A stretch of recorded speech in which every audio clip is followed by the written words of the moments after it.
नमस्कार, आप देख रहे हैं नेशन लाइव। मैं हूं आपके साथ रवीना। नेशन लाइव की ड्राइव नो योर स्कूल को आगे बढ़ाते हुए अभी हम NR convent senior secondary school में मौजूद हैं। इस स्कूल की जो जानकारियां हैं, स्कूल के जो नए विषय हैं, एजुकेशन से जुड़े जो मुद्दे हैं, उनसे आपको रूबरू करवाएंगे। तो इसी सिलसिले में अभी हम एनआर कॉन्वेंट स्कूल के जो चेयरमैन हैं मिस्टर हरिदत्त शर्मा, उनके साथ बैठे हुए हैं। तो चलिए उन पर शिक्षा पर चर्चा करते हैं।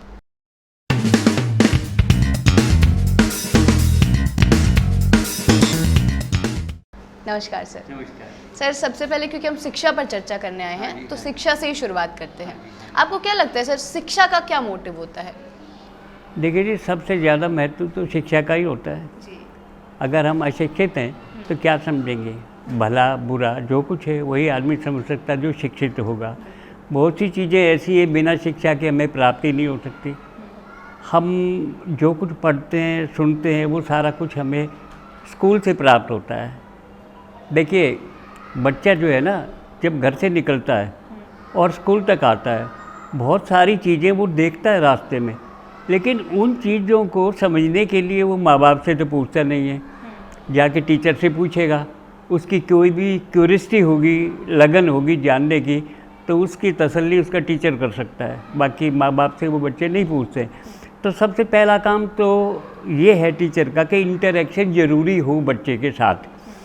अगर बच्चे के साथ इंटरेक्शन नहीं है तो मैं समझता हूँ बच्चा कुछ समझ नहीं पाता, क्योंकि बच्चा जब क्लास में आके पूछता है टीचर से और टीचर ये कह दे कि बैठ जा, तो समझो बच्चे का लर्निंग प्रोसेस जो है वो समाप्त हो गया। वो कभी फिर हिम्मत नहीं करेगा टीचर से पूछने की।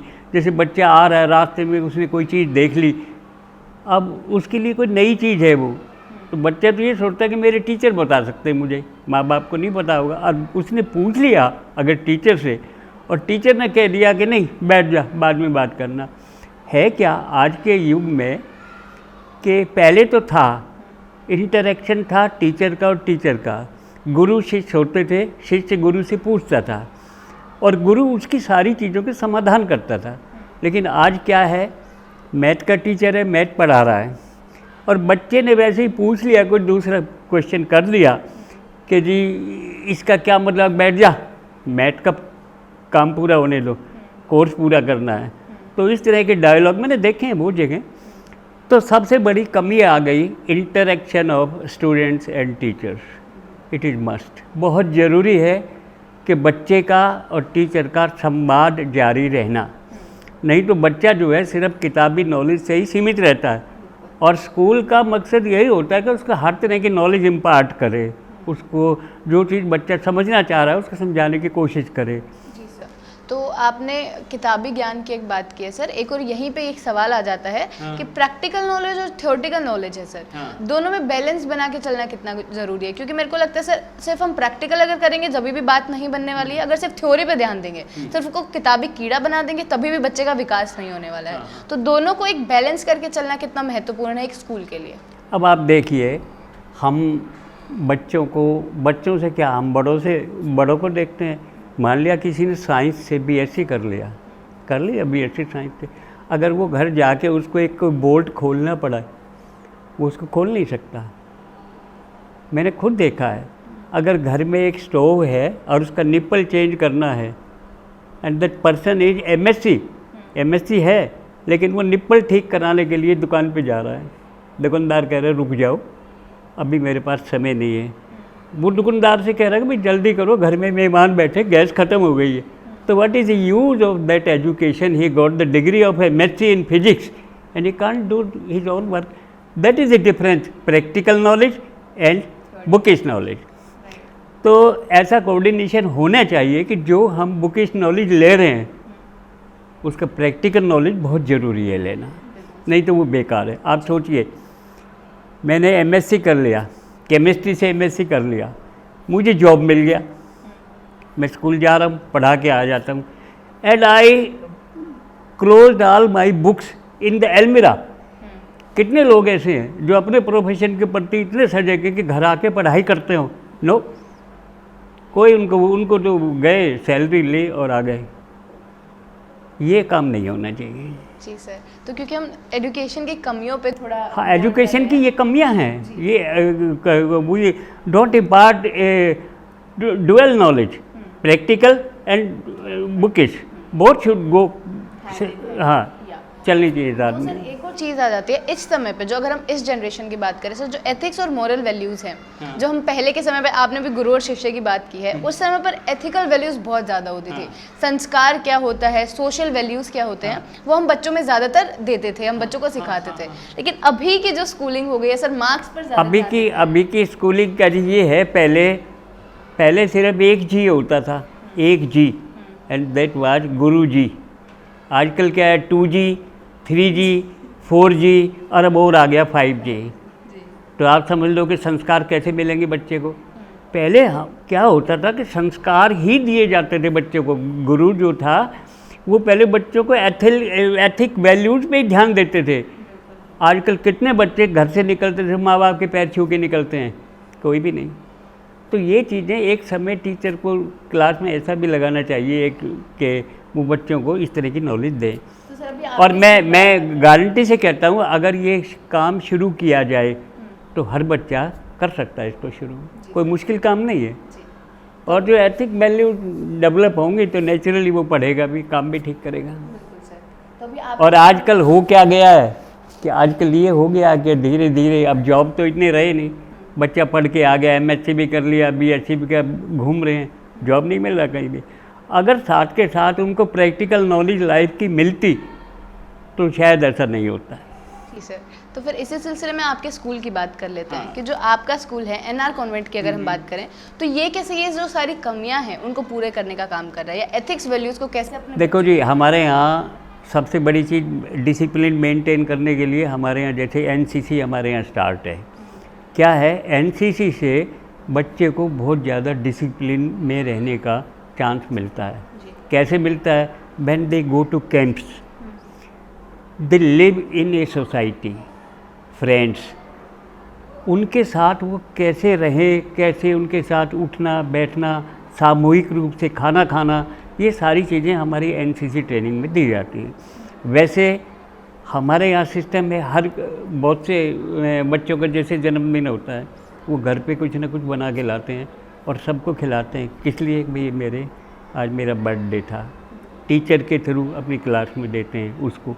तो ये भी एक मॉरल एजुकेशन का एक वो है, ताकि बच्चे प्यार से रहें। ये चीज़ें बहुत ज़रूरी है। Moral education must in the schools. Moral education नहीं है तो फिर कुछ नहीं, वो सारे हमारे टीचर्स करा रहे हैं यहाँ पे। और दूसरा, उनकी सेहत का ख्याल रखते हैं।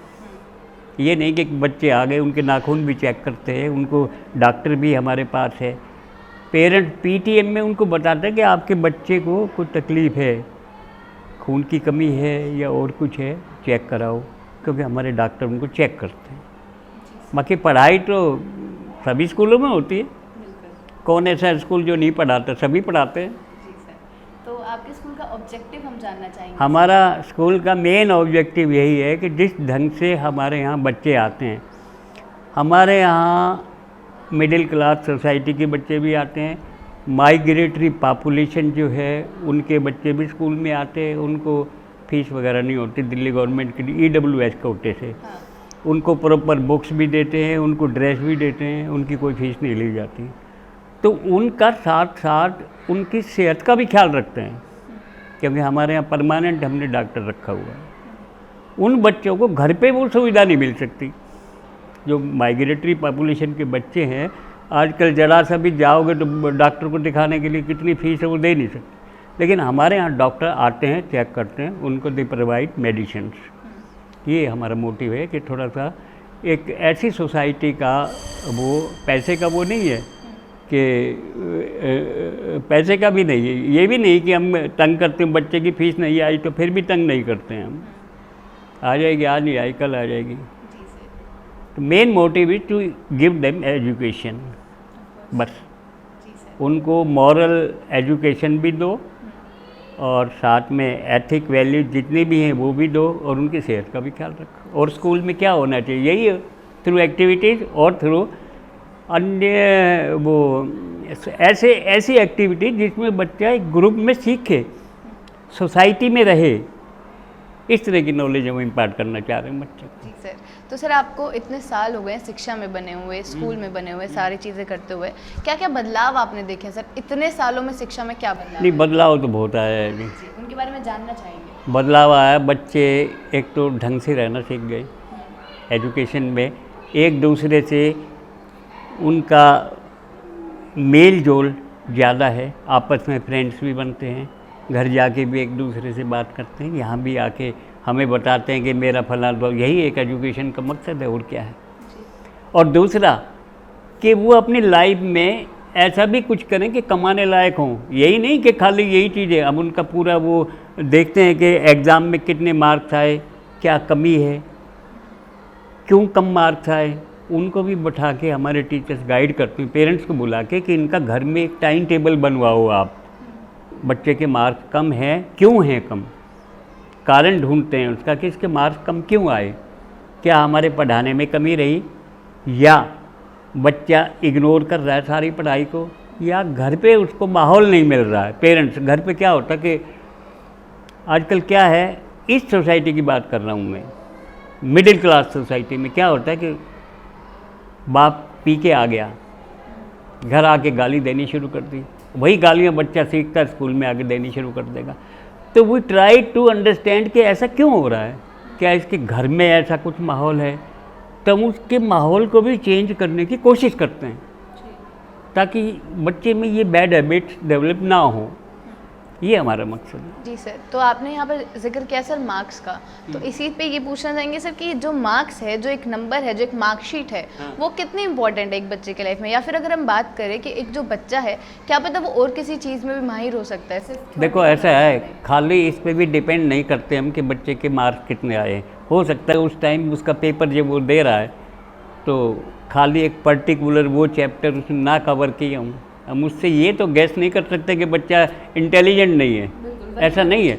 लेकिन हम कंपेयर करते हैं कि रेगुलर ऐसा हो रहा है क्या। मान लिया एक में मार्क्स कम आए, अगली बार अच्छा अचीव कर लिया, उसके बाद फिर कोशिश करते हैं कि आखिर इस क्योंकि मेंटल डेवलपमेंट जो है ना बच्चे का एक सा नहीं होता किसी का, फिर हम डॉक्टर को भी दिखाते हैं, चेक भी करते हैं वो। कई बच्चे शारीरिक तौर पर कमज़ोर होते हैं, वो पढ़ाई में ध्यान नहीं देते। क्यों नहीं देते? इसलिए नहीं कि भाई वो चाहते हैं, लेकिन शरीर उनका मतलब क्लास में सो जाना, क्लास में नींद आ जाएगी, पता करते हैं कि क्यों सोता क्लास में। पेरेंट्स को पीटीएम में बोलते हैं कि भाई रात को कितने बजे सोता है ये। हम हमेशा पीटीएम में कहते हैं कि बच्चे को टाइम से खाना खिला के सुला दो ताकि वो जल्दी उठ के अपना काम शुरू करे। अब रात के 11 बजे 12 बजे बच्चा सोएगा तो वो क्लास में क्या पढ़ेगा, उसको तो नींद आएगी। तो ये सारी चीज़ें हम ट्राई करते हैं ढूंढने की, तब जाके ये सारा एजुकेशन का सिस्टम बनता है। ठीक जी सर। तो आपका स्कूल कैसे एक बच्चे को सिक्योरिटी एंड सेफ्टी प्रोवाइड करता है? सिक्योरिटी तो हमारे स्कूल में जी पेरेंट्स छोड़ के जाते हैं बच्चों को, और अभी देखना आप छुट्टी होगी, जितने बच्चे हैं उतने ही पेरेंट्स आ जाएंगे स्कूल में, इतनी भीड़ हो जाएगी।